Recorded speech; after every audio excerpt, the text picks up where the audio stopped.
18 India पर।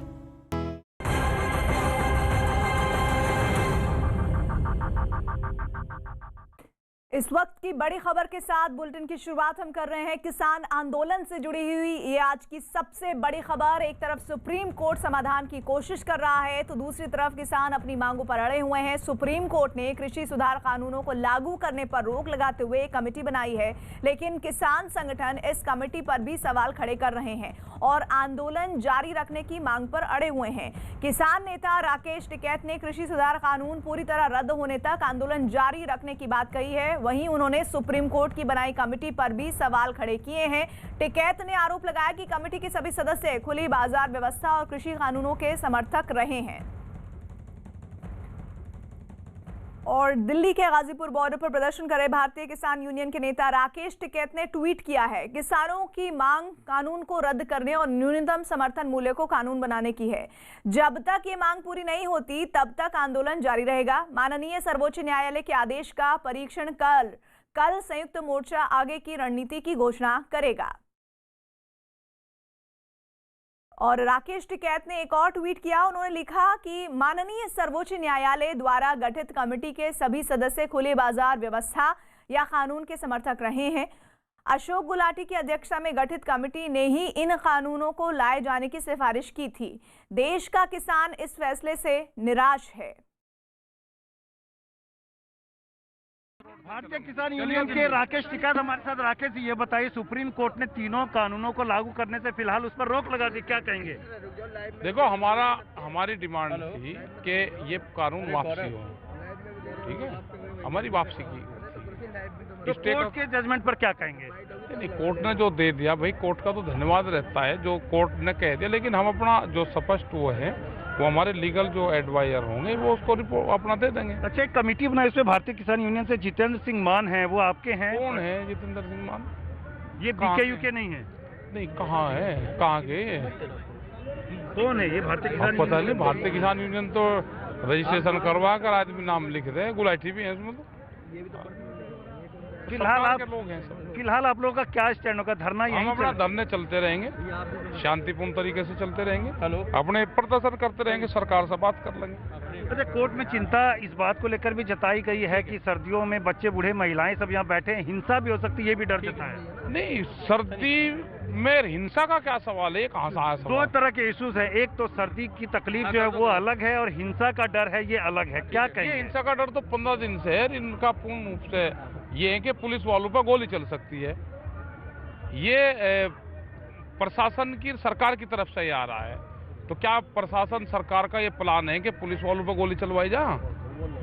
तो इससे तो यही लगे कि जहां हिंसा और सर्दी की बात जहां आ रही है तो इसका मतलब सरकार हिंसा करवाना चाहती है।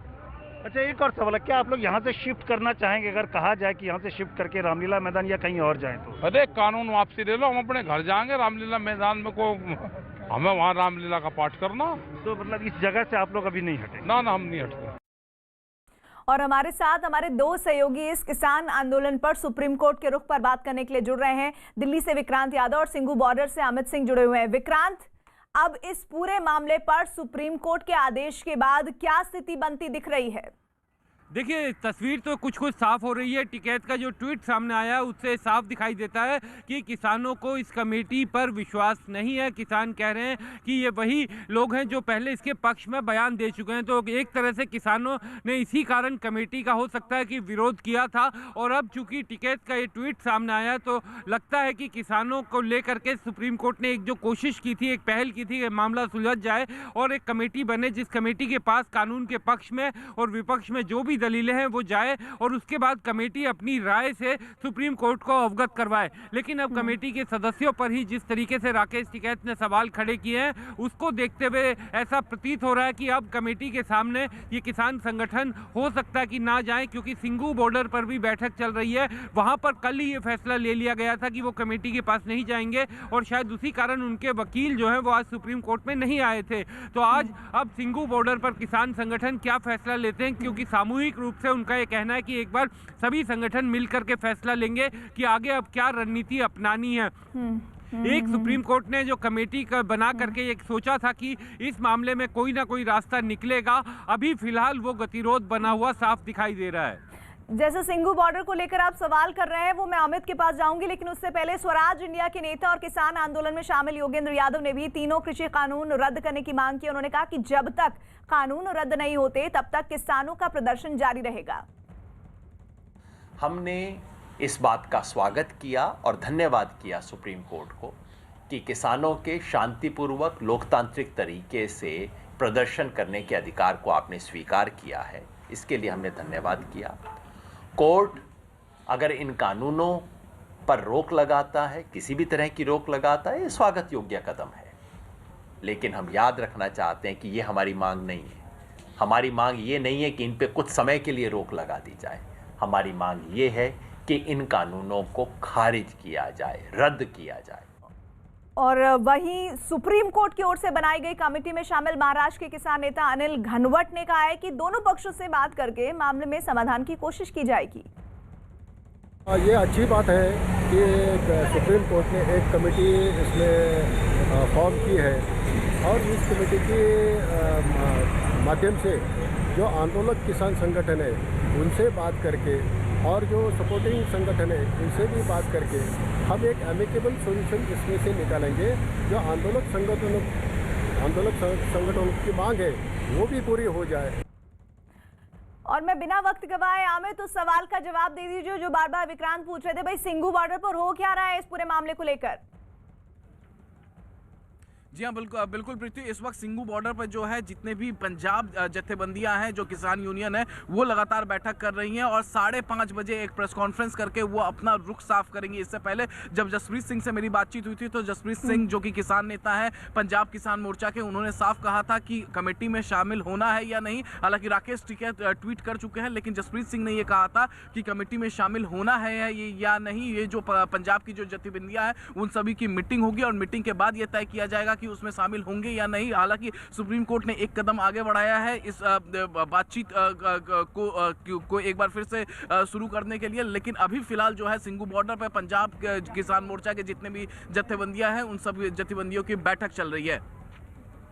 जी, और इधर एनसीपी नेता शरद पवार ने कृषि सुधार कानूनों पर सुप्रीम कोर्ट के फैसले का स्वागत किया। उन्होंने ट्वीट किया है, भारत के शीर्ष न्यायालय द्वारा 3 कृषि कानूनों के लागू होने पर रोक लगाने और मुद्दों को हल करने के लिए 4 सदस्यीय कमेटी बनाने के फैसले का स्वागत है। ये किसानों के लिए एक बड़ी राहत है और मुझे उम्मीद है कि केंद्र सरकार और किसानों के बीच एक ठोस बातचीत शुरू की जाएगी जो कि हितों और कल्याण को ध्यान में रखते हुए होगी।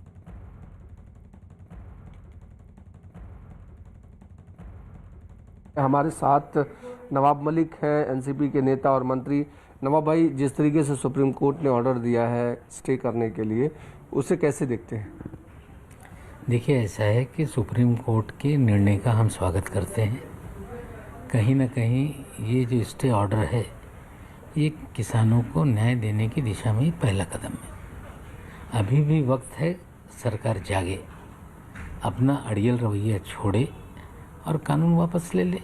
अगर कोई सुधारवादी कानून बनाना चाहती है सरकार तो किसानों को विश्वास मिले, विपक्ष के साथ चर्चा करे और नया कोई कानून बनाया जा सकता है।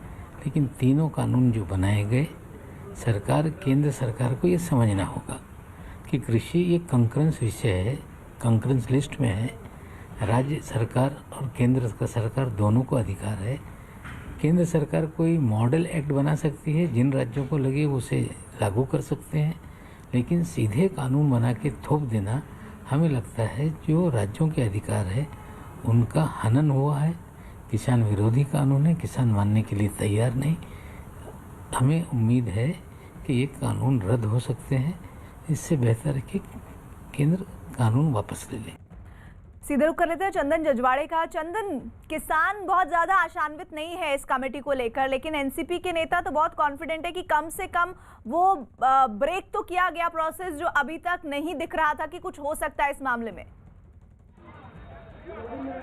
बिल्कुल, देखिए प्रीति, कोर्ट की तरफ से जो कुछ भी कहा गया, एक रिलीफ की बात जरूर है, लेकिन गाजीपुर बॉर्डर पर जो किसान बैठे हुए हैं पश्चिमी यूपी के, उनके अंदर किसी तरह का उत्साह नहीं दिख रहा है। वो साफ तौर पर कह रहे हैं कि उनकी कोई भी मांग नहीं थी कि कोई कमेटी बनाई जाए या फिर इस कानून को लागू करने पर स्टे लगाया जाए। उनकी जो मांग है उस पर कोई भी एक्शन नहीं हुआ है, कोई भी डिसीजन नहीं हुआ है, इसलिए वो लगातार अपना धरना प्रदर्शन जारी रखेंगे। अब देखना ये होगा कि सिंघू बॉर्डर पर जो बड़े किसान यूनियन बैठे हैं वो आपस में मीटिंग करके किस तरह का फैसला लेते हैं, उसके बाद ही यहाँ के किसान भी उसको संभवतः फॉलो करेंगे। लेकिन अभी की स्थिति ये है कि जिस तरह के दोनों ही पक्षों के बीच, सरकार और किसानों के बीच एक तरह की खींचतान बनी हुई है, उस पर अभी 1% भी अगर हम बात करें तो किसानों की तरफ से, यहाँ के किसानों की तरफ से रिलीफ नहीं है। यहाँ के किसान जो मानने को तैयार नहीं है। अच्छा, इधर हरियाणा के सीएम मनोहर लाल खट्टर ने क्या कहा है वो भी सुन लेते हैं। उन्होंने सुप्रीम कोर्ट के फैसले का स्वागत किया है और कहा कि कोर्ट जो भी कहेगी उसका पालन होगा। बहुत से किसान इन बिलों के समर्थन में भी अपनी बात कहकर गए हैं, लेकिन कुछ इलाके में किसानों ने इसका विरोध किया है। तो किसी प्रकार की ऐसी स्थिति को टालने के लिए मुझे लगता है कि जो सुप्रीम कोर्ट ने जो निर्णय दिया है, मैं उसका स्वागत करता हूं। और निश्चित रूप से किसानों को जब ये लगेगा कि हाँ ये हमारे हित में है और उस कमेटी के माध्यम से जो बातचीत होगी और जब सुप्रीम कोर्ट इन बिलों को ठीक समझेगा, उस समय या तो एज इट इज़, नहीं तो कुछ संशोधनों के साथ, या इनको समाप्त करने की बात भी कहेंगे तो ये सुप्रीम कोर्ट के ही हाथ में है। अब चूँकि गेंद सुप्रीम कोर्ट के पाले में गई है और इसकी सुनवाई के बाद, और मैं समझता हूँ इसका निर्णय जो होगा वो सबको स्वीकार्य होगा। और किसानों के वकील एपी सिंह ने सुप्रीम कोर्ट के फैसले को किसानों की जीत बताया। ये पूरा समय लगेगा, कमेटी टाइम लगेगा, लेकिन कानूनों पर रोक लगाना भारत के किसानों की सबसे बड़ी जीत है और ये सरकार की हार है। माननीय सर्वोच्च न्यायालय ने कहीं न कहीं माना कानून गलत थे, किसान विरोधी थे, आर्बिट्रेटरी थे, अनकॉन्स्टिट्यूशनल थे, इसलिए इन कानूनों पर रोक लगा दी गई है। और किसानों के वकील एमएल शर्मा ने कहा कि कमेटी सभी की बातें सुनेगी। जब तक दोबारा सुप्रीम कोर्ट ऑर्डर नहीं करता है तब तक के लिए तीनों कानून स्टे कर दिए गए हैं। किसानों के लिए एक कमेटी बना दी गई है, उस कमेटी में 7 लोग हैं। उन सब के मिलकर के हर किसान की बात सुन करके या किसानों के द्वारा जो भी वकील या किसान खुद आकर के उन कमेटी में अच्छा बुरा बताएगा, वो सारी रिपोर्ट कोर्ट के सामने रखी जाएंगी। फिर कोर्ट उन रिपोर्टों को देख करके फाइनली लीगली डिसाइड करेंगे कि क्या किसानों के पक्ष में किया जाना चाहिए। अटॉर्नी का और गवर्नमेंट का सारा स्टेटमेंट कोर्ट ने मना कर दिया सुनने से, और बिल्कुल मना कर दिया कि नहीं हम स्टे करेंगे। उन्होंने आज तीनों कानून स्टे कर दिए। विक्रांत, एक बात मुझे समझाइए, वो ये कि चाहे एमएल शर्मा साहब हो या फिर एपी सिंह जी हो, वो दोनों ही इस पूरे फैसले को, इस आदेश को बहुत सकारात्मक रुख के तौर पर किसानों के लिए देख रहे हैं, लेकिन वो किसान जिन्हें इस पूरे मामले में एक्शन लेना है वो कह रहे हैं हमारे लिए तो कोई स्थिति नहीं बदली है।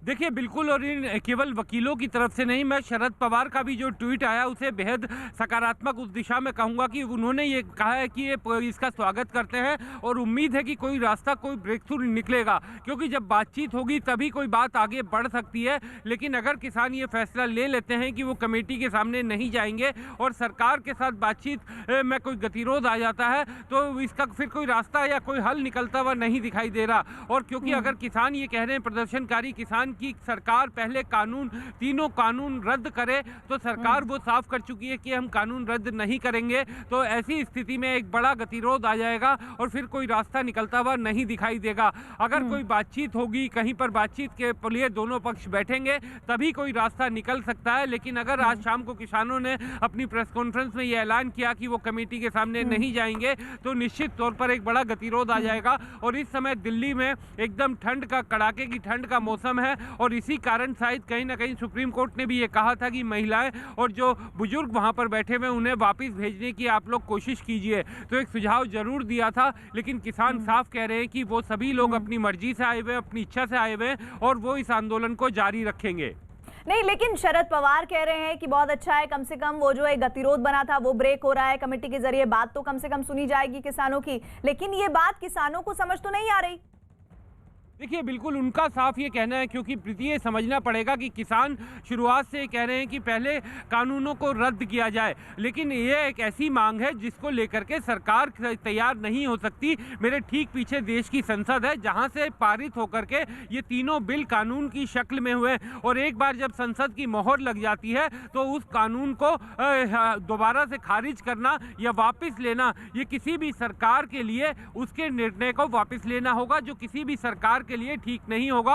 और सरकार का साफ ये कहना है कि हमने इस कानून को कोई जल्दबाजी में नहीं बनाया।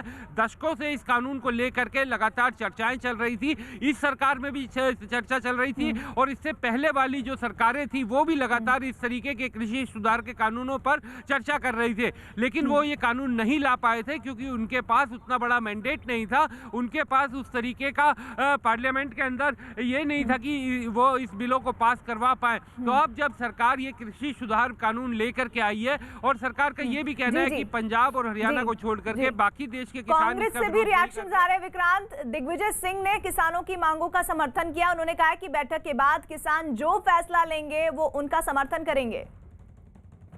हम किसानों के साथ हैं, जो किसानों का संगठन तय करेगा हम उसके साथ हैं।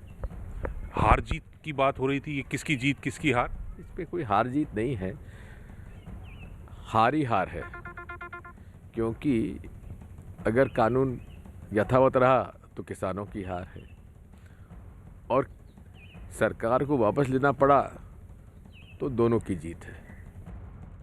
तो कांग्रेस पार्टी जिस तरह से अमित कह रही है कि भाई हम जो भी किसान फैसला लेंगे उनके साथ खड़े हैं, लेकिन इसका बड़ा मतलब तो क्या ये निकाला जाए कि कोर्ट जो आदेश दे रही है फिर उसका क्या होगा, उसके मायने क्या रह जाएंगे फिर? जी हाँ, बिल्कुल। जिस तरीके से फिलहाल इस वक्त सिंगू बॉर्डर पर लगातार बैठकें चल रही हैं, और यहाँ पर देखिए मेरे साथ कई किसान भी यहाँ पर मौजूद है प्रीति, और इन किसानों का साफ साफ ये कहना है कि जो बैठक चल रही है और उस बैठक में जो फैसला लिया जाएगा उसी फैसले ये लोग पालन करेंगे। और जब मैंने इनसे पूछा कि अब सुप्रीम कोर्ट ने फिलहाल रोक लगा दी है तीनों कानूनों पर, तो इनका साफ साफ ये कहना है कि इनको रोक से नहीं मतलब था, ये डे 1 से अपना डिमांड कर रहे थे कि ये जो तीनों कानून हैं, इन तीनों कानूनों को पूरी तरीके से रद्द की जाए। और फिलहाल जो है, जो पंजाब की जितनी भी जत्थेबंदियां हैं वो फिलहाल बैठक कर रही हैं, और सिंगू बॉर्डर पर ये 5:30 बजे ये प्रेस कॉन्फ्रेंस करेंगे, और जितने भी किसान हैं तो किसानों का साफ साफ ये कहना है कि वो इस बॉर्डर से अब नहीं जाएंगे, वो यहीं पर डटे रहेंगे जब तक तीनों कानून रद्द नहीं किए जाते हैं। प्रीति जी, और इधर बड़ी खबर एक और आ रही है, वो कोरोना वैक्सीन से जुड़ी हुई खबर है। कोरोना के खिलाफ जंग से जुड़ी हुई निर्णायक मोड़ की खबर है, और वो मोड़ आ चुका है। 16 जनवरी से देश में टीकाकरण का महाअभियान शुरू हो रहा है, जिसके लिए देश में कोरोना वैक्सीन की पहली खेप की सप्लाई शुरू हो गई है। पुणे के सीरम इंस्टीट्यूट की वैक्सीन कोविशील्ड की खेप लेकर कुछ ट्रक एयरपोर्ट पहुंचे हैं, जहां से विमान के जरिए वैक्सीन देश के कई शहरों के लिए रवाना की गई है। वैक्सीन ले जाने के दौरान पुलिस की कड़ी सुरक्षा रही, और पुणे में ये वैक्सीन दिल्ली, करनाल, अहमदाबाद, चंडीगढ़, लखनऊ, चेन्नई, बेंगलुरु और हैदराबाद समेत 12 शहरों के लिए भेजी गई। कोरोना वैक्सीन के इस डिब्बों पर सर्वे संतु निरामया लिखा हुआ है, यानी सभी लोगों को रोग मुक्त होने की कामना की गई है। और उससे पहले कि अलग अलग राज्यों में जहां जहां पहुंची है ये वैक्सीन, उसकी तस्वीरें हम आपको दिखाएं, उससे पहले वो प्रोसेस जो 12 शहरों में वैक्सीन भेजने का था वो आपको दिखा रहे हैं। पुणे की ये तस्वीरें जहां इंतजार था उस लम्हे का, उस पल का कि कब ये वैक्सीन निकलेगी यहाँ इंस्टीट्यूट से और उन बूथों तक, उन केंद्रों तक पहुंचेगी जहां से वो आम जन तक जा पाएगी। तो उसका प्रोसेस, उसका महत्वपूर्ण जो पड़ाव है वो शुरू हो गया है। पुणे के सीरम इंस्टीट्यूट की वैक्सीन कोविशील्ड कई शहरों में पहुंच गई है। दिल्ली, लखनऊ, पटना, अहमदाबाद समेत कई शहरों में कड़ी सुरक्षा के बीच वैक्सीन को स्टोर रूम में पहुंचाया गया है। 6 तस्वीरें आपको हम दिखा रहे हैं, दिल्ली, लखनऊ, पटना, अहमदाबाद, हैदराबाद, चेन्नई की, और ऐसा लग रहा था कि उत्सव का माहौल है। मीडिया के जमावड़े के बीच जैसे ही ये दवाइयाँ, ये जो वैक्सीन है ये पहुंची हैं, और वैसी ही जैसी गाड़ी रुकी है वैसी कई गाड़ियों को तो फूलों से सजाया गया था, कई केंद्रों को फूलों से सजाया गया था, क्योंकि ये किसी उत्सव से कम नहीं है। पूरे 1 साल से भी ज़्यादा का वक्त हो गया था कि लोग परेशान थे कि कब ये वैक्सीन आएगी, और अब वो वैक्सीन बहुत जल्द ही लोगों की पहुँच में होगी। इस बात की खुशी इन तस्वीरों से साफ झलक रही है।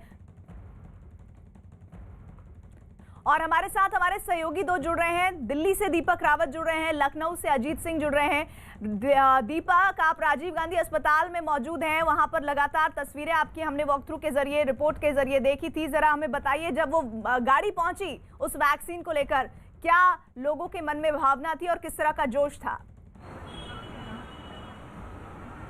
देखिए, काफ़ी खुशी का माहौल था और जगह आपको दिखा देते हैं। ये वही जगह है जहां पर वैक्सीन को रखा गया है। कोल्ड स्टोरेज है, राजीव गांधी अस्पताल का कोविड अस्पताल है और करीबन हफ्ते भर पहले से इसकी तैयारी कर ली गई थी। लेकिन आज जब ये कंटेनर यहां पर पहुंचा और उसके अंदर से एक के बाद एक करीबन 22 बॉक्सेस निकाले गए और उसके दौरान जो हेल्थ वर्कर यहाँ पर थे, जो अधिकारी यहाँ पर थे, सबके चेहरे पर खुशी थी, मुस्कान थी और तालियां बजाकर लोगों ने स्वागत किया, मानो जैसे एक लंबी लड़ाई जीत ली हो। और ऐसा माहौल यहाँ पर नजर आ रहा था कि हर किसी ने ताली बजाई, हर किसी के चेहरे पर खुशी थी, एक दूसरे को बधाई देते हुए नजर आ रहे थे लोग। लेकिन ये जगह, जिस जगह पर हम इस वक्त मौजूद हैं, ये जो तस्वीर हम आपको दिखा रहे हैं, 3 मंजिला जो बिल्डिंग आपको नजर आ रही है, इसी को कोल्ड स्टोरेज बनाया गया है। दिल्ली की जो सभी वैक्सीन जो आएंगी, जो भी जितनी भी खेप आएंगी, आज पहली खेप आई है, इसके बाद जितनी भी खेप यहाँ पर पहुंचेंगी सभी को यहाँ रखा जाएगा और यहीं से उन तमाम वैक्सीन सेंटर्स तक पहुंचाया जाएगा जहाँ पर वैक्सीनेशन का काम चलना है। लेकिन इस सेंटर की अगर बात की जाए तो यहाँ पर काफी लंबे समय से तैयारियां की गई थी और उसी तैयारियों के मद्देनजर, उसी प्रोटोकॉल के तहत यहाँ पर वैक्सीन को पहुंचाया गया है। एक तस्वीर और आपको दिखाते हैं प्रीति, ये देखिए कितनी सुरक्षा व्यवस्था यहाँ पर की गई है, बैरिकेडिंग कर दी गई है। जो अस्पताल प्रशासन की तरफ से जो सुरक्षा कर्मी है उनकी तैनाती की गई है, जो पुलिसकर्मी है उनकी भी तैनाती की गई है, ट्रिपल लेयर सिक्योरिटी है, सीसीटीवी कैमराज लगाए गए हैं, कंट्रोल रूम तैयार किए गए हैं, किसी को भी यहाँ पर आने की अनुमति नहीं है। और इस कमरे के भीतर तो आप बिल्कुल नहीं जा सकते हैं जब तक आपके पास कोई अनुमति ना हो, कोई ऑफिशियल लेटर ना हो। तो पूरी तैयारियों के साथ अब वैक्सीन को उनकी जगहों तक पहुंचा दिया गया है। लेकिन उस वक्त की तस्वीरें जो आपने हमें दिखाई थी वो भी दिखा दें अपने व्यूअर्स को। पुणे से भेजी गई वैक्सीन की पहली खेप दिल्ली पहुंच गई, एयरपोर्ट से वैक्सीन को सीधे राजीव गांधी अस्पताल ले जाया गया। कोविशील्ड की इस खेप में 34 बॉक्स हैं जिनका वजन 1008 किलोग्राम है।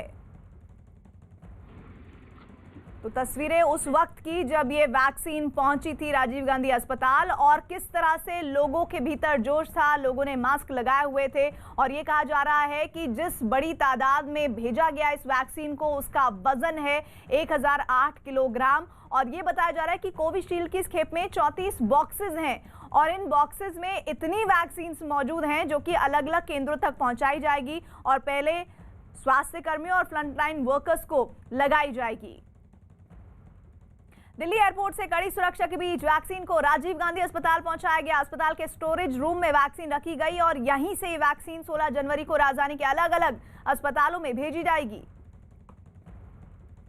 कि राजीव गांधी अस्पताल में कैसे जो है वो अब वैक्सीन पहुंच गई है और ये वैक्सीन अब यहाँ से अलग अलग वैक्सीनेशन सेंटर तक पहुंचाई जाएगी। करीबन 16 तारीख से जब ये लगना शुरू हो जाएगा तो उससे पहले सारे जो सेंटर्स बनाए गए, जो तय किया गया, जो मानक तय किया गया कि कितनी डोजेज जो है वहाँ पर पहुँचनी है, वो एक सेंटर पर कितनी डोज होंगी, उस हिसाब से ये तय किया जाएगा। उसके बाद से यहाँ पर भेजा जाएगा। हालांकि तमाम जो अधिकारी हैं वो यहाँ पर पहुँचे हुए हैं, हमको लगातार तस्वीरें दिखा रहे हैं कि किस तरीके से जो देखिए अधिकारी यहाँ पर हैं, लगातार तालियां बजाकर उन्होंने स्वागत किया है कि जब वैक्सीन यहाँ पर आएंगी तो उसका किस तरीके से स्वागत किया जाना है। पूरा देखिए प्रोटोकॉल के तहत ये देखिए एक के बाद एक बॉक्सेस जो है वो निकल रहे हैं और हम आपको लगातार ये तस्वीरें दिखा रहे हैं कि किस तरीके से जो पूरा कंटेनर है उसको लाया गया था। हालांकि ये कहा गया है कि पहली खेप है, पहली खेप में भी अभी कुछ और जो है कंटेनर आ सकते हैं, आज या कल में कुछ और कंटेनर आएंगे और वैक्सीन की जो डोजेज हैं वो यहाँ पर पहुँचेंगी। तो ये लगातार हम आपको तस्वीरें दिखा रहे हैं कि किस सुरक्षा व्यवस्था के बीच जो है वो पूरी तैयारियों के साथ जो है वैक्सीन पहुँच गई है दिल्ली के राजीव गांधी अस्पताल में, जिसको एकमात्र स्टोरेज बनाया गया है फिलहाल दिल्ली में। अगर दिल्ली की बात की जाए और दिल्ली में जो भी वैक्सीन जिस सेंटर तक जाएंगी वो इसी कोल्ड स्टोरेज से जाएंगी। तैयारियां काफ़ी ज़्यादा की गई थी, ये पूरा का पूरा ब्लॉक जो है वो उसके लिए तैयार कर दिया गया था और बड़े बड़े रेफ्रिजरेटर रखे हुए थे। इसको इस प्रकार से तैयार किया गया था ताकि वैक्सीन को रखा जा सके। कई सारे रेफ्रिजरेटर यहाँ पर रखे गए हैं, कई सारे मानक तय किए गए हैं और अभी भी हम आपको दिखा रहे हैं कि किस तरीके से देखिए एक और बॉक्स निकाला है। लगातार बॉक्सेज जो है वो निकाले जा रहे हैं और सुरक्षा का इंतजाम काफ़ी ज़्यादा है। ये भी कहा गया है कि यहाँ पर फिलहाल किसी को आने जाने की अनुमति नहीं दी जाएगी। लेकिन इस बीच जो है वो तैयारियाँ पहले से काफ़ी ज़्यादा करी गई थी, हफ्ते भर पहले से ये तैयारियाँ की गई थी। जो रूम है वो तैयार कर दिए गए थे, जो स्टोरेज है वो तैयार कर दिए गए थे और ये ट्रायल भी काफ़ी ज़्यादा किया गया है। वैक्सीन को लेकर भी जो ट्रायल बराबर होता रहा, ड्राई रन होता रहा, अब उसकी परीक्षा होगी कि वो किस तरीके से वहाँ तक वैक्सीन पहुँचाई जाएगी। अजीत हमारे साथ लखनऊ से जुड़े हुए हैं। अजीत, उत्तर प्रदेश एक ऐसा प्रदेश था जिसने जबरदस्त तरीके से कोरोना वायरस के खिलाफ लड़ाई लड़ी, लेकिन अब वैक्सीन पहुंच रही है, तैयारियां क्या हैं? देखिए बिल्कुल प्रीति, जहां पर हम खड़े हैं ये स्टेट वेयर हाउस है। आपको एक बार तैयारी दिखा दें। अंदर की तरफ देखिए बाकायदा पुलिस फोर्स मौजूद है। उसके अंदर आप नहीं जा सकते क्योंकि अंदर को जो है वैक्सीन होगी, वैक्सीन की सुरक्षा होगी, इसके कोई खिलवाड़ ना हो, इसकी सिक्योरिटी पॉइंट से भी काफी इंतजाम किए गए। हम जहां पर मौजूद हैं ये स्टेट वेयर हाउस है जहां वैक्सीन रखी जानी है। और 11 जो बाहर कुछ आपको दिखाना चाहता, जो वैक्सीन की गाड़ी आए हैं वो देखिए आप यहाँ तक आ चुके हैं। और वैक्सीन की देखिए गाड़ी यहाँ पर आ चुकी है। सीधी तस्वीरें आप देख सकते हैं कि वैक्सीन की जो गाड़ी है यहाँ पर पहुंच चुकी। 740 लीटर 11 लाख वैक्सीन इस जो एम्बुलेंस है, जो गाड़ी है उसमें रखी गई है। पुलिस फोर्स के जो जवान है, अधिकारी हैं, वो भी यहाँ उनके साथ मौजूद हैं। क्योंकि जो हमारे बाएं तरफ जो बिल्डिंग है प्रीति, इसी बिल्डिंग में, इसी हॉस्पिटल में जो स्वास्थ्य केंद्र है सिल्वर जुबली लखनऊ, यहाँ पर यहीं पर रखी जानी है। और देखिए पूरी की पूरी जो अधिकारी हैं, अफसरान हैं, पुलिस सिक्योरिटी के लोग हैं, वो यहाँ पर आ चुके हैं। और उनकी यही है कि चूंकि स्टेट वेयर हाउस है, यहाँ पर 11 लाख जो वैक्सीन रखी जाएगी। और ये वैक्सीन यहीं से यूपी के सभी 18 मंडलों पर भेजी जाएगी, जहाँ से फिर डिस्ट्रिक्ट मुख्यालय, वहाँ से ब्लॉक मुख्यालय, और सबसे पहले जो हेल्थ वर्कर हैं, जो पहली फ्रंट लाइन कोरोना वॉरियर्स हैं, उनको दी जाएगी, उनको दिया जाएगा। और आप यहाँ देख सकते हैं कि जो तैयारियां हैं वो लगभग पूरी हो चुकी हैं। यहीं पर आएगा। और इसके पहले जब एयरपोर्ट पर आई थी ये वैक्सीन, तो स्वास्थ्य मंत्री जो उत्तर प्रदेश के हैं 11 लाख वैक्सीन किस तरह से उन लोगों तक पहुंचेगी जिन्होंने महत्वपूर्ण भूमिका कोरोना वायरस की जंग में निभाई है, इस पर भी हमारी निगाहें और रिपोर्ट्स रहेंगी। इधर कोरोना वायरस महामारी के खिलाफ युद्ध में सफलता के लिए भारत ने एक कदम आगे बढ़ा दिया है। आज तड़के वैक्सीन की पहली खेप सीरम इंस्टीट्यूट ऑफ इंडिया से रवाना हुई। कुछ ही घंटों में वैक्सीन की पहली खेप देश के अलग अलग हिस्सों में पहुंच गई। कई जगहों पर वैक्सीन पहुंचने पर जबरदस्त उत्साह दिखा। वैक्सीनेशन का काम 16 जनवरी से शुरू किया जाएगा। शुरुआती खुराक स्वास्थ्य और सुरक्षा से जुड़े लोगों को दी जाएगी।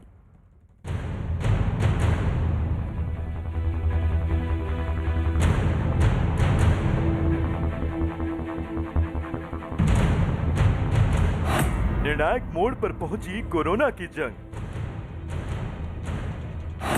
पहुंचने लगी कोविशील्ड वैक्सीन की पहली खेप।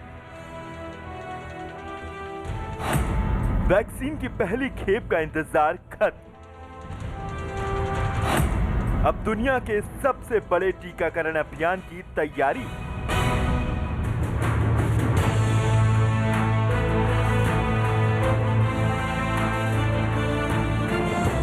पुणे के सीरम इंस्टीट्यूट से निकले ये 3 ट्रक भारत की उम्मीदों के ट्रक हैं, जिस पर सदी की सबसे बड़ी महामारी से जंग का असलहा लदा है।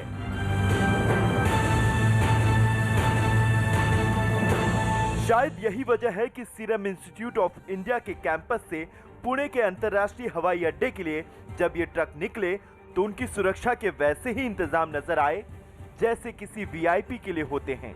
पुलिस के पहरे में एयरपोर्ट पहुंचने के बाद विमान तक पहुंचाने के लिए एयर कंडीशन ट्रक से जो बड़े बड़े डब्बे उतारे जाने थे वो सब के सब कोविशील्ड वैक्सीन से भरे थे। कोविशील्ड यानी कोरोना वायरस को मारने वाला सबसे बड़ा हथियार।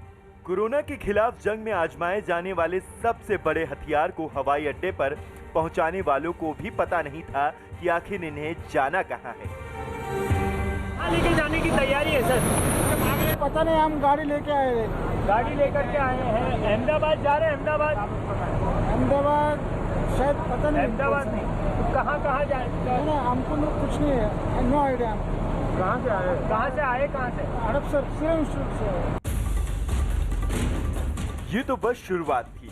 इसके बाद अलग अलग विमानों से इन्हें देश के अलग अलग हिस्सों में भेजने की तैयारी ने जोर पकड़ ली। बताया गया कि सुबह पूजा के बाद ट्रकों में लाद कर देश के 12 शहरों तक पहुंचाने के लिए वैक्सीन की खेप भेजी गई, जिसमें 56,50,000 वैक्सीन की डोज थी। इन्हें 9 अलग अलग विमानों से तय जगहों के लिए रवाना किया गया। उड़ान भरने के कुछ ही घंटों के अंदर जिन 12 शहरों को वैक्सीन मिलने का इंतजार खत्म होगा वो हैं दिल्ली, करनाल, अहमदाबाद, चंडीगढ़, लखनऊ, चेन्नई, बेंगलुरु, हैदराबाद, विजयवाड़ा, भुवनेश्वर, कोलकाता, गुवाहाटी। वैक्सीन की खेप को भेजने के लिए जैसी तैयारी दिखी, उसे पाने वाले शहरों में उससे भी बड़ी तैयारी नजर आई। वैक्सीन की सुरक्षा और उसे खास होने का एहसास देने के लिए पुलिस के पहरे का इंतजाम तो दिखा ही। अहमदाबाद में तो एयरपोर्ट से वैक्सीन की खेप ले जाने वाली गाड़ियां माला से सजी धजी भी नजर आईं। 1050 को कोविशील्ड की वैक्सीन पूना से आ रही है, जिसका 2 डोज सबको देने का है, लेकिन अभी फर्स्ट डोज के लिए व्यवस्था पूरी आज आ रही है। 2,76,000 डोज अभी बाय एयर यहाँ पे एयरपोर्ट पे आ रहा है। बाकी बाय रोड भी आ रही है, जो सूरत, बड़ौदा और राजकोट के लिए बाय रोड भी आ रही है। 2,76,000 जो आ रही है वो वैक्सीन में से अहमदाबाद, गांधीनगर एंड भावनगर जोन को दी जाएगी। कोरोना के खिलाफ दुनिया के सबसे बड़े टीकाकरण अभियान और सबसे लंबी लड़ाई का शंखनाद एक दिन पहले ही प्रधानमंत्री मोदी ने मुख्यमंत्रियों के साथ वर्चुअल बैठक में कर दिया था। पीएम के बिगुल फूंकने के बाद ये तेजी दिखनी ही थी। कोरोना के खिलाफ लंबी लड़ाई में वो अहम पल भी अब दूर नहीं जब वायरस विनाशनाशक वैक्सीन लोगों को मिलनी शुरू होने वाली है। मुख्यमंत्रियों के साथ वर्चुअल बैठक में प्रधानमंत्री ने नई दिल्ली से इसका ऐलान कर दिया कि 16 जनवरी से दुनिया का सबसे बड़ा टीकाकरण अभियान शुरू होने जा रहा है। साथियों, अब हमारा देश कोरोना के खिलाफ लड़ाई में एक निर्णायक चरण में प्रवेश कर रहा है। ये चरण है वैक्सीनेशन का। जैसे यहां जिक्र हुआ, 16 जनवरी से हम दुनिया का सबसे बड़ा टीकाकरण अभियान शुरू कर रहे हैं। ये हम सभी के लिए गौरव की बात है कि जिन 2 वैक्सीन को इमरजेंसी यूज ऑथराइजेशन दिया गया है वो दोनों ही मेड इन इंडिया है। पुणे से दिल्ली के लिए भेजी गई वैक्सीन की खेप की ये तस्वीरें दिल्ली वालों को राहत देगी। देश के दूसरे हिस्सों की तरह कभी दिल्ली भी कोरोना के कहर से करा रहा था।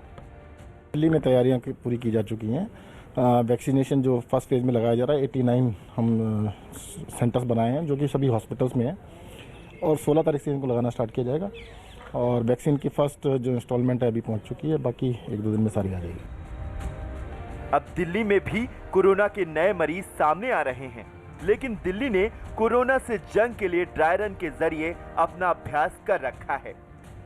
दिल्ली की ही तरह पूरे देश ने ड्राई रन के जरिए इस जंग में उतरने से पहले अपना दमखम आजमा लिया है।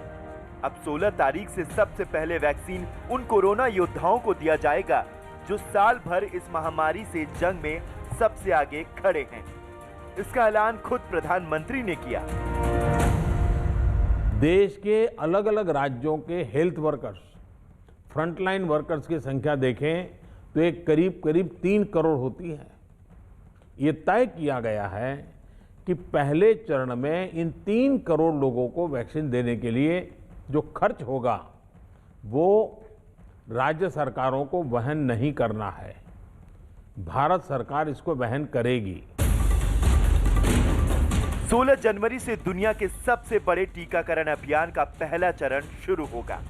पहले चरण के दौरान स्वास्थ्य कर्मी और उनके साथ काम करने वालों को टीका दिया जाएगा। दूसरे चरण में 50 साल से ज्यादा उम्र वाले लोगों को वैक्सीन दी जाएगी।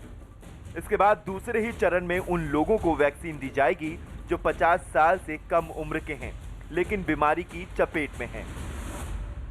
वैक्सीनेशन के दूसरे चरण में वैसे एक प्रकार से वो तीसरा चरण हो जाएगा, लेकिन हम अगर इन 3 करोड़ को एक माने तो दूसरा चरण 50 वर्ष से ऊपर के सभी लोगों को और 50 वर्ष से नीचे के उन बीमार लोगों को जिनको संक्रमण का सबसे ज्यादा खतरा है उनको टीका लगाया जाएगा। सरकार ने सीरम इंस्टीट्यूट ऑफ इंडिया से ऑक्सफोर्ड के कोविशील्ड की 1 करोड़ 1 लाख खुराक खरीदने का ऑर्डर दिया है। इसके साथ अगर भारत बायोटेक के वैक्सीन की खुराक भी जोड़ देते हैं तो ये संख्या 6 करोड़ से ज्यादा हो जाती है। इस ऑर्डर की कुल कीमत करीब 1300 करोड़ रुपए होगी। बताया गया है कि सरकार ने भारत बायोटेक के 55 लाख खुराक का ऑर्डर दिया है, जिसकी लागत 162 करोड़ रुपए है। यही नहीं, सरकार को उम्मीद है कि जल्द ही भारत को इन 2 के अलावा 4 नई वैक्सीन भी मिल जाएंगी, जिससे कोरोना को हराने का अभियान और तेजी पकड़ लेगा। सरकार ने देश भर में वैक्सीन पहुंचाने के लिए खास तैयारी की है। जैसे जैसे वैक्सीन तैयार होगा, उन्हें वैक्सीनेशन सेंटर तक पहुंचाने के लिए जरूरी इंफ्रास्ट्रक्चर तैयार किए हैं, जिसकी झलक आज भी मिल चुकी है। सबसे पहले एयरपोर्ट से एयर कंडीशन ट्रक से वैक्सीन राज्यों के स्टोर रूम तक पहुंचाई जाएगी। यहां वैक्सीन जरूरी तापमान पर स्टोर रूम में रखी जाएगी। वैक्सीन को 2 से 8 डिग्री तापमान पर रखा जाएगा। हर जोन के हिसाब से वैक्सीन भेजी जाएगी। देश में जरूरतमंद लोगों की पहचान करने और उन तक वैक्सीन पहुंचाने के लिए सरकार ने डिजिटल प्लेटफॉर्म का सहारा लिया है। केंद्र सरकार की ओर से जरूरतमंद की पहचान के लिए डिजिटल प्लेटफॉर्म कोविन तैयार किया गया है। कोविन पर ही वैक्सीन लगने वालों और जिन्हें वैक्सीन लग चुकी है उन लोगों की जानकारी अपलोड की जाएगी। वैक्सीन लगने के बाद कोविन से ही डिजिटल सर्टिफिकेट जारी किया जाएगा। वैक्सीन डोज कब मिलेगी, इसकी तारीख कोविन से ही दी जाएगी। वैक्सीन की 2 डोज के लगने के बाद फाइनल सर्टिफिकेट भी कोविन से ही जारी होगा। जाहिर है कि कोरोना को मात देने का ब्लूप्रिंट तैयार हो चुका है। 16 तारीख से कोरोना की मौत की मुनादी शुरू हो जाएगी। चलिए सीधे रुक कर लेते हैं, लखनऊ का अजीत हमारे साथ है। अजीत, वहां पर अनलोडिंग की जा रही है वैक्सीन को लेकर, जरा तस्वीरें दिखाइए। देखिए बिल्कुल हमारे बाएं तरफ अगर हम कैमरा पर्सन देखें तो ये देखिए वैक्सीन का जो बॉक्स है, एक बॉक्स में 12 बॉयल है, वो देखिए आपको बाकायदा जो स्टेट वेयर हाउस है प्रीति उसके अंदर जाता दिखाई देगा। और 10 से ज्यादा बॉक्स अभी तक अंदर जा चुके हैं और लगातार आप देखिए एक के बाद एक बॉक्स जो है वो अंदर जा रहे हैं। इसके आगे मीडिया को जाने की इजाजत नहीं है। बाकायदा सिक्योरिटी जो है यहाँ रखी गई है, इसके अंदर नहीं कोई जा सकता। और जो लगातार एक के बाद एक बॉक्स लाए जा रहे हैं, यहाँ जो स्वास्थ्य विभाग के अधिकारी हैं वो भी हैं। स्वास्थ्य मंत्री जो जय प्रताप सिंह थे, उन्होंने इस वैक्सीन को रिसीव किया। और ये देखिए ये जो एरिया है प्रीति, यहाँ पर जो पुलिस फोर्स के जवान खड़े हैं वो किसी को अंदर नहीं जाने दे। क्यों, सिक्योरिटी अंदर जाने के अलाउ है? नहीं, नो सर, अंदर कोई नहीं जा सकता। कोई नहीं जा सकता। तो देखिए ये जवान खड़े हैं, हालांकि ये भी उसी कड़ी में आते हैं जैसे हेल्थ वर्कर्स हैं, हमारे पुलिस के जवान हैं, तो इसके अंदर कोई नहीं जा सकता। यहाँ जो सुरक्षा के इंतजाम बाकायदा किए गए, जो अधिकारी हैं वो हैं, एक के बाद एक बॉक्स यहाँ पर प्रीति लाए जा रहे हैं। 11 लाख जो है वैक्सीन है, बाकायदा 740 लीटर है। तो जो अधिकारी हैं वो भी यहाँ पर मौजूद है, उनकी देख रेख में सारी जो प्रक्रिया है वो की जा रही है। तो कुल मिलाकर कहा जाए कि जिस घड़ी का इंतजार था प्रीति, वो इंतजार खत्म हुआ और सबसे बड़ी जीत भारत ने जीती है वैक्सीन को बनाकर। और 16 तारीख को ये वैक्सीनेशन किया जाएगा हर जिले में। अभी देखिए अभी भी देखिए जो वैक्सीन के आने का सिलसिला है, जो उसकी जो वैक्सीन है वो देखिए लगातार आ रही है। और क्योंकि बड़ी संख्या में वैक्सीन यहाँ आई, एयरपोर्ट पर उतरी है, खुद स्वास्थ्य मंत्री गए तो बाकायदा विधि विधान से उन्होंने हरी झंडी दिखाई, रोली से उसका चंदन तिलक किया, माला पहनाया और उसके बाद वहां से रवाना किया गया। यहीं से उत्तर प्रदेश के सभी 18 मंडलों में जाएगा, वहां से डिस्ट्रिक्ट मुख्यालय पर जाएगा, फिर ब्लॉक मुख्यालय पर जाएगा और सबसे पहले जो हेल्थ वर्कर है उनको लगाया जाएगा। तो ये सीधी तस्वीरें न्यूज 18 इंडिया के दर्शक देख सकते हैं। अब देखिए गेट को बंद किया जा रहा है प्रीति, क्योंकि जो वैक्सीन थी वो अंदर आ चुकी है। अधिकारी सिर्फ अंदर है, पुलिस फोर्स के लोग अंदर हैं। अब इसके अंदर किसी को जाने की इजाजत नहीं है। और यहाँ से अब क्रमवार सभी मंडल मुख्यालयों पर, उसके बाद जिला मुख्यालयों पर जाएगी। तो अंदर सिर्फ अधिकारी हैं और गेट पर पुलिस फोर्स के जवान हैं जो लगातार अपनी ड्यूटी पर मुस्तैद हैं। अधिकारी हैं, बाकायदा जो रिसीविंग का काम है वो अंदर बाकायदा चल रहा है। अधिकारी और जो स्वास्थ्य विभाग के अधिकारी हैं, पुलिस के जो अधिकारी हैं, वो आपस में बातचीत कर रहे हैं कि आखिर किस तरीके से इसको आगे इसकी प्रक्रिया को अपनाया जाएगा। जो वैक्सीन अंदर आई है उसकी क्या तैयारी है, उसमें कितनी चीजें हैं, किस स्टोर रूम में कितनी वैक्सीन के जो बॉक्स हैं वो रखे गए हैं। 12,000 बॉक्स बताया जा रहा है कि 12,000 वैक्सीन एक बॉक्स में है। तो 11 लाख वैक्सीन यानी 740 लीटर ये उत्तर प्रदेश के अलग अलग इलाकों में जानी है प्रीति। तो प्रोसेस कब शुरू किया जाएगा, जब इन्हें उन जगहों पर भेजा जाएगा जिनसे ये आगे उन लोगों तक पहुंचेंगी जिन्हें ये लगाई जानी है? देखिए बिल्कुल ये प्रोसेस शुरू हो गया। अभी हमारे अधिकारियों से बात हो रही थी, उनका कहना था कि सीधे तौर पर अब ये स्टेट वेयर हाउस है, यहाँ पर हमारी वैक्सीन आ चुकी है। इसके बाद अब किसी भी वक्त ये मंडल मुख्यालय को अलर्ट किया जाएगा और उनसे जो वहाँ पर ये भेजा जाएगा। उसके बाद चूंकि 16 तारीख को वैक्सीनेशन होना है तो अधिकारी अंदर हैं, वो भी मौजूद हैं, उनसे थोड़ी देर में बात करने की कोशिश करेंगे, क्योंकि अंदर से जब बाहर आएंगे तो वो कुछ बता पाएंगे, क्योंकि अंदर जाने की इजाजत नहीं है। तो ये प्रक्रिया अभी देर शाम को शुरू कर दी जाएगी, क्योंकि 3 से 4 दिन का ही वक्त है। जो अधिकारी हैं वो भी अंदर हैं, उनसे बातचीत करने की मैं कोशिश करता हूँ। सर जरा बताइएगा। कहाँ, क्या नाम? दे चुके हैं ऑलरेडी, हेल्थ मिनिस्टर साहब ने वहाँ बता दिया। यहाँ से कब वैक्सीन रवाना होगी जिलों पर? जल्दी रवाना होगी, मंत्री जी ऑलरेडी वहाँ पे बता चुके हैं। अभी टाइम नहीं बता सकते, जल्दी रवाना होगी। जल्दी ही रवाना की जाएगी। प्रीति, देखिए जो अधिकारी हैं वो कह रहे हैं कि जल्दी ही रवाना की जाएगी। इसका जो मास्टर प्लान है ये अभी बता नहीं रहे हैं, सरकार की तरफ से बताया जाएगा, लेकिन तैयारियां जो है वो पूरी हो चुकी हैं। और अब वैक्सीन का जो पहली खेप थी वो उत्तर प्रदेश की राजधानी लखनऊ के स्टेट वेयर हाउस में आ चुकी है, जो नगरीय स्वास्थ्य केंद्र है वहां पर आ चुकी है और रखी जा चुकी है। बाकायदा सुरक्षा के जो पुख्ता इंतजाम किए जा चुके हैं। अब सिर्फ इन्हें मंडल मुख्यालयों पर, वहां से जिला मुख्यालयों पर और फिर वहां से ब्लॉक डेवलपमेंट जो मुख्यालय होता है वहां पर भेजना। ठीक है जी, ये तस्वीरें भी हम आगे दिखाएंगे। इधर सीरम इंस्टीट्यूट ऑफ इंडिया के सीईओ अदार पूनावाला ने वैक्सीन की पहली खेप निकलने पर खुशी जताई। ये अभी फाइनल हिस्टोरिकल मोमेंट आया कि वैक्सीन एक्चुअली रिलीज होके जा रही है हमारी फैक्ट्री से, तो बहुत खुशी का दिन है। और अभी हमारा मेन चैलेंज है कि पूरे देश को, सब लोगों को ये वैक्सीन पहुंचानी है। तो ये अभी अगला चैलेंज है 2021 का, तो देखते हैं अभी कैसा होता है। प्राइवेट मार्केट में जो लोगों को पैसा दे के ख़रीदना है वो 1000 रुपये की MRP में होगी, मगर ये परमिशन आज तक नहीं आई है। और गुजरात के अहमदाबाद एयरपोर्ट पर कड़ी सुरक्षा व्यवस्था के बीच वैक्सीन की पहली खेप पहुंच गई है। एयरपोर्ट पर स्वास्थ्य विभाग की टीम पहले से ही मौजूद थी। एयरपोर्ट पर उतरने के बाद वैक्सीन को एक गाड़ी में रखकर गांधीनगर ले जाया गया। तो तस्वीरें अहमदाबाद की दिखा रहे हैं और ये तस्वीरें देखिए, जिस तरह से फूलों से सजाया गया है इस गाड़ी को, आप समझ सकते हैं कि इसकी कितने ज़्यादा ये तस्वीरें मायने रखती हैं। गुजरात के अहमदाबाद के एयरपोर्ट पर कड़ी सुरक्षा व्यवस्था के बीच वैक्सीन की पहली खेप पहुंच गई है। एयरपोर्ट पर स्वास्थ्य विभाग की टीम पहले से ही मौजूद थी। वैक्सीन का पहला जत्था अहमदाबाद पहुंच चुका है। तकरीबन 2,76,000 जो वैक्सीन के जो सैंपल्स हैं वो यहां पर भेजे जा चुके हैं। ये आप देख सकते हैं कि serum institute of India private limited के नाम से ये पूरा स्टिकर्स लगाए गए हैं उसको, और ये रेफ्रिजरेटर वेन में है। आगे यहाँ पर आप देख सकते हैं rush vaccine life saving medicine required cold storage. तो कोल्ड स्टोरेज जो 2 से 8 सेंटीग्रेड की सेल्सियस होगा उसकी सेंटीग्रेड भी लिखी गई है। और यहाँ पर आप देख सकते हैं कि वैक्सीन अहमदाबाद एयरपोर्ट पर पहुँच चुकी है। और दिल्ली में कुल 9 जगहों पर टीकाकरण होगा। दिल्ली के स्वास्थ्य मंत्री सत्येंद्र जैन ने बताया कि राजधानी के सभी बड़े अस्पतालों में वैक्सीनेशन होगा। स्वास्थ्य मंत्री ने कहा कि पहले चरण में फ्रंट लाइन वर्कर्स को वैक्सीन दी जाएगी और इसके लिए पहचान पत्र दिखाना जरूरी होगा।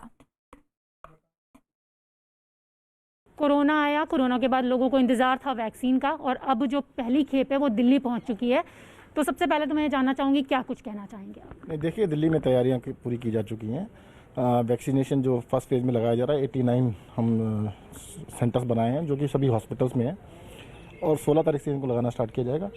और वैक्सीन की फर्स्ट जो इंस्टॉलमेंट है अभी पहुंच चुकी है, बाकी 1-2 दिन में सारी आ जाएगी। तो सर ये जो 89 जगहें चिन्हित की गई हैं, इसमें कितने दिल्ली सरकार के हॉस्पिटल हैं और कितने केंद्र सरकार के हॉस्पिटल हैं? देखिएगा, हॉस्पिटल्स ज़्यादातर बड़े हॉस्पिटल्स ही लिए गए हैं, और ये अलग अलग से, तो मैं आपको पूरी लिस्ट दे देता हूँ। दिल्ली सरकार के लगभग 30 से ऊपर हॉस्पिटल्स हैं, केंद्र सरकार के 6-7 हैं। सर सबसे पहले हेल्थ वर्कर्स को लगाया जाएगा, उसके बाद फ्रंट लाइन पर काम करने वाले जो लोग हैं, आम लोगों के लिए जब ये वैक्सीनेशन होगा तो सर किस तरीके से उन्हें रजिस्ट्रेशन करना होगा और क्या कुछ ज़रूरी चीज़ें उन्हें वहाँ दिखानी होंगी? देखिए, रजिस्ट्रेशन अभी स्टार्ट होगा। जब रजिस्ट्रेशन स्टार्ट होगा तो उनसे कोई ना कोई ID प्रूफ मांगा जाएगा। जैसे हेल्थ केयर वर्कर्स का रजिस्ट्रेशन किया गया तो ID प्रूफ के साथ किया गया। दिल्ली का रुख कर लेते हैं, हमारे साथ दीपक रावत जुड़े हुए हैं। दीपक, ये तस्वीरें तो हम देख रहे हैं जो आज इतिहास में दर्ज हो रही हैं, लेकिन दिल्ली में किस तरह की तैयारी है?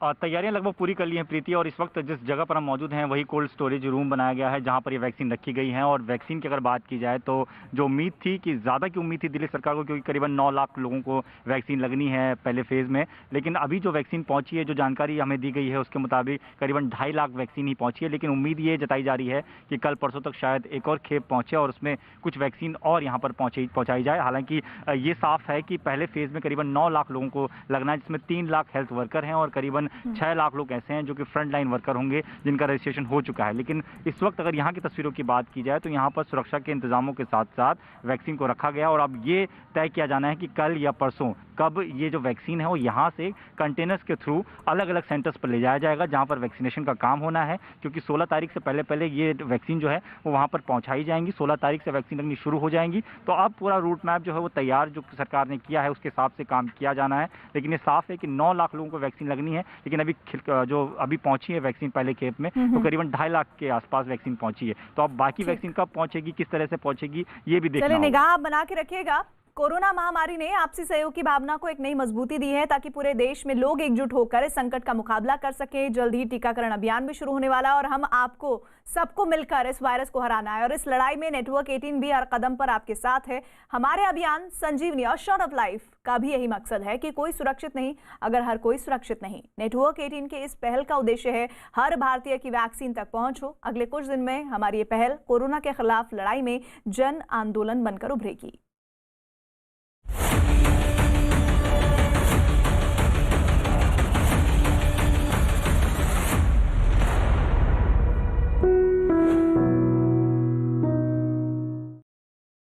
पश्चिम बंगाल के चुनावी मौसम में अब स्वामी विवेकानंद पर भी सियासत गर्मा गई है। स्वामी विवेकानंद की जयंती पर आज बीजेपी और टीएमसी की तरफ से पदयात्रा और रैली निकाली गई। दोनों पार्टियों के नेता स्वामी विवेकानंद को श्रद्धांजलि देने के कार्यक्रमों में शामिल हो रहे हैं। बीजेपी के नेता स्वामी विवेकानंद कोलकाता में उनके पैतृक घर तक पदयात्रा भी कर रहे हैं, जबकि टीएमसी की ओर से अभिषेक बनर्जी ने रैली की है। लेकिन सियासत शुरू हुई झंडों से।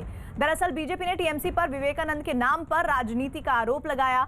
बीजेपी के मुताबिक वो कार्यक्रमों में बीजेपी का झंडा नहीं लगा रहे हैं, लेकिन टीएमसी अपना झंडा लगाकर विवेकानंद के नाम पर सियासत करने की कोशिश कर रही है। वहीं टीएमसी नेता अभिषेक बनर्जी ने बीजेपी की रैली को फ्लॉप बताया।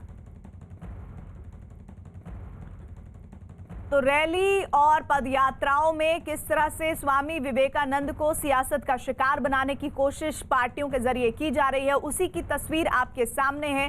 पश्चिम बंगाल की तस्वीरें, चुनावी मौसम है और अब स्वामी विवेकानंद पर सियासत चरम पर है। स्वामी विवेकानंद की जयंती के अवसर पर बीजेपी और टीएमसी की तरफ से पदयात्रा रैली निकाली गई और एक नेता स्वामी विवेकानंद के नाम पर दोनों ही पार्टी एक दूसरे पर आरोप प्रत्यारोप कर रही हैं। दोनों पार्टियों के नेता स्वामी विवेकानंद को श्रद्धांजलि देने के कार्यक्रमों में शामिल हो रहे हैं। बीजेपी के नेता स्वामी विवेकानंद कोलकाता में उनके पैतृक घर तक पदयात्रा भी कर रहे हैं, जबकि टीएमसी की ओर से अभिषेक बनर्जी ने रैली की है। स्वामी विवेकानंद के जन्मदिन पर बीजेपी की रैली के जवाब में तृणमूल की तरफ से आज खुद अभिषेक बनर्जी सड़क पर उतरे हैं और दक्षिण कोलकाता में रैली कर रहे हैं। अभिषेक बनर्जी के साथ पार्टी के दूसरे बड़े नेता भी शामिल हैं और भीड़ यहाँ पर जो देखने को मिल रही है वो बहुत ज़्यादा लोग यहाँ पर आए हैं रैली में। हालांकि बीजेपी से इतर यहाँ पर जो तृणमूल कांग्रेस की रैली है, इसमें जो कार्यकर्ता है तृणमूल के झंडे हाथ में लेकर चल रहे हैं, साथ में स्वामी विवेकानंद और ममता बनर्जी के पोस्टर भी हाथ में लेकर निकले हैं। जबकि बीजेपी ने आज जो अपनी रैली की है उसमें पार्टी के झंडे शामिल नहीं किए हैं। तो गोल पार्क से लेकर के हाजरा, जहां पर ममता बनर्जी का घर है, वहां तक ये रैली कर रहे हैं अभिषेक। ये कहा जा सकता है कि चुनाव के पहले विवेकानंद किसके, इस पर विवाद छिड़ा है और दोनों ही दल अपना दम दिखा रहे हैं। अभिषेक बनर्जी भी सड़क पर उतर रहे हैं, क्या कहेंगे इस पर?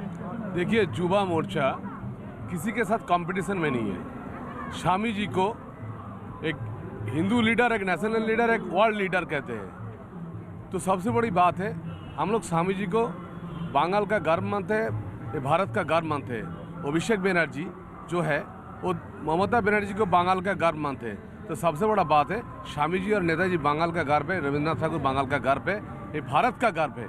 तो इसलिए हम लोग प्रणाम करने के लिए आज भी कोई भी आप देखिएगा उसका तो तृणमूल कांग्रेस का फ्लैग रहते हैं। देखिए यहाँ पे स्वामी जी का जो मूर्ति है उसके चारों तरफ तृणमूल कांग्रेस को फ्लैग लगा दिया, लेकिन हम लोग बिना झंडे से पश्चिम बंगाल के युवाओं को हम लोग आह्वान करते हैं, चलिए हम लोग एक साथ स्वामी जी का स्मरण करते हैं। हम लोग कुछ न करे तो हम लोग श्रम दे सकता हूँ, तो इसलिए हम श्रमदान ये 12 तारीख से 23 तारीख तक हम लोग रख रहा हूँ, जो श्रमदान हम लोग करेंगे। और इसलिए हम लोग कोई भी हमारा पार्टी का फ्लैग नहीं रहेगा, सिर्फ इंडियन नेशनल फ्लैग और हमारा जो गौरी हिंदू का जो गौरी ध्वज है वो लेके रहेंगे हम लोग। तृणमूल जैसे हम लोग कभी कोई मूर्ति को कोई घुस ना पाए, इसलिए तृणमूल का फ्लैग देके हम लोग घिरी नहीं करेंगे।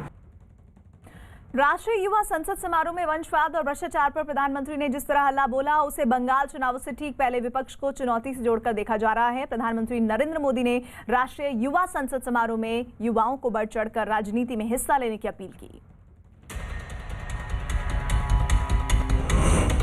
वंशवाद पर पीएम मोदी का बड़ा हमला। वंशवाद और भ्रष्टाचार पर पीएम का प्रहार। विवेकानंद जयंती पर पीएम का युवाओं को संदेश। वीडियो कॉन्फ्रेंसिंग के जरिए राष्ट्रीय युवा संसद में हिस्सा लेने वालों के सामने प्रधानमंत्री जब पहुंचे तो उन्होंने देश के सबसे बड़े आध्यात्मिक राजदूत स्वामी विवेकानंद की जिंदगी के उन तारों को छेड़ा जिससे युवाओं को प्रेरणा मिले, और बात निकली तो जिक्र राजनीति का भी छिड़ा। प्रधानमंत्री ने लंबे समय से आज तक चली आ रही राजनीति की कमियों को बेलाग लपेट गिनाया और उसे देश की सियासत से दूर करने की अपील की। लोकतंत्र का एक सबसे बड़ा दुश्मन पनप रहा है और वो है राजनीतिक वंशवाद। राजनीतिक वंशवाद देश के सामने ऐसी ही चुनौती है जिसे जड़ से उखाड़ना है। ये बात सही है कि अब केवल सरनेम के सहारे चुनाव जीतने वालों के दिन लदने लगे हैं, लेकिन राजनीति में वंशवाद का ये रोग अभी पूरी तरह समाप्त नहीं हुआ है। अभी भी ऐसे लोग हैं जिनका विचार, जिनका आचार, जिनका लक्ष्य सब कुछ अपने परिवार की राजनीति और राजनीति में अपने परिवार को बचाने का ही है। क्योंकि देश के सबसे बड़े सियासी नेता ने वंशवाद की दुखती रग को दबाया, तो इसे देश में वंशवाद की राजनीति करने वालों पर चोट की तरह देखा गया। लेकिन प्रधानमंत्री ने तर्क के जरिए युवाओं को वंशवाद के खतरे से आगाह किया और वंशवाद की तुलना तानाशाही के रूप में की। ये राजनीतिक वंशवाद लोकतंत्र में एक नए रूप के तानाशाही के साथ ही देश पर अक्षमता का बोझ भी बढ़ा देता है। राजनीतिक वंशवाद नेशन फर्स्ट के बजाय सिर्फ मैं और मेरा परिवार, इसी भावना को मजबूत करता है। ये भारत में राजनीतिक और सामाजिक करप्शन का भी एक बहुत बड़ा कारण है। वंशवाद की जगह से आगे बढ़े लोगों को लगता है कि अगर उनकी पहले की पीढ़ियों के करप्शन का हिसाब नहीं हुआ तो उनका भी कोई कुछ नहीं बिगाड़ सकता। स्वामी विवेकानंद को प्रधानमंत्री कई बार अपना प्रेरणा स्रोत बता चुके हैं। आज इसे दोहराने का मौका भी था। चूंकि स्वामी विवेकानंद का रिश्ता बंगाल से जुड़ा है, इसलिए प्रधानमंत्री के हर वाक्य में बंगाल चुनाव की आहट और सियासत को भी सुनने की कोशिश हुई। प्रधानमंत्री ने जब राजनीति में बदलाव और कई जगहों पर जारी भ्रष्टाचार का जिक्र किया तो उसे बंगाल की ममता सरकार पर लगने वाले आरोप और दूसरे सियासी दलों पर लगी कालीक से भी जोड़कर देखा जाने लगा। ऑनेस्टी और परफॉर्मेंस आज की राजनीति की पहली अनिवार्य शर्त होती जा रही है और देश में जो जागरूकता आई है ना, उसने ये दबाव पैदा किया है। भ्रष्टाचार जिनकी लेगेसी थी, उनका भ्रष्टाचार ही आज उन पर बोझ बन गया है और ये देश के सामान्य नागरिक की जागरूकता की ताकत है। वो लाख कोशिशों के बाद भी इससे उभर नहीं पा रहे हैं। देश अब ईमानदारों को प्यार दे रहा है, ईमानदारों को आशीर्वाद दे रहा है। प्रधानमंत्री ने हर चुनाव के समय सियासी दलों के नेताओं के बीच लगने वाली दल बदल की होड़ का भी जिक्र किया। उन्होंने कहा कि जीत की संभावनाओं की वजह से कई उम्मीदवार दागी दलों का साथ छोड़ देते हैं। पीएम मोदी के इस बयान को भी बंगाल चुनाव से पहले बड़ी संख्या में बीजेपी आने वाले नेताओं से जोड़कर देखा जा रहा है। अब जनप्रतिनिधि भी ये समझने लगे हैं कि अगले चुनाव में जाना है तो सीवी स्ट्रांग होनी चाहिए, कामों का हिसाब पुख्ता होना चाहिए। स्वामी विवेकानंद से देश के दूसरे हिस्से की तरह बंगाल भी वैसा ही जुड़ाव महसूस करता है। बंगाल के लोगों के लिए दिलों में स्वामी विवेकानंद जिस तरह राज करते हैं, उसे देखते हुए सभी सियासी दलों की कोशिश उनसे खुद को जोड़कर दिखाने की होती है। टीएमसी छोड़कर बीजेपी में शामिल हुए शुभेंदु अधिकारी आज सुबह कोलकाता के शिमला स्ट्रीट स्थित स्वामी विवेकानंद के पैतृक घर पहुंचे और उन्हें श्रद्धांजलि दी। बीजेपी नेता और यूपी के उप मुख्यमंत्री केशव प्रसाद मौर्य ने भी स्वामी विवेकानंद के घर जाकर उन्हें श्रद्धांजलि दी। बीजेपी नेताओं के बीच श्रद्धांजलि की इस होड़ को विवेकानंद पर राजनीति से जोड़ा जाने लगा तो सफाई भी सामने आ गई। हमारे प्रधानमंत्री अपना जीवन आदर्श स्वामी जी को ही मानते हैं और उनके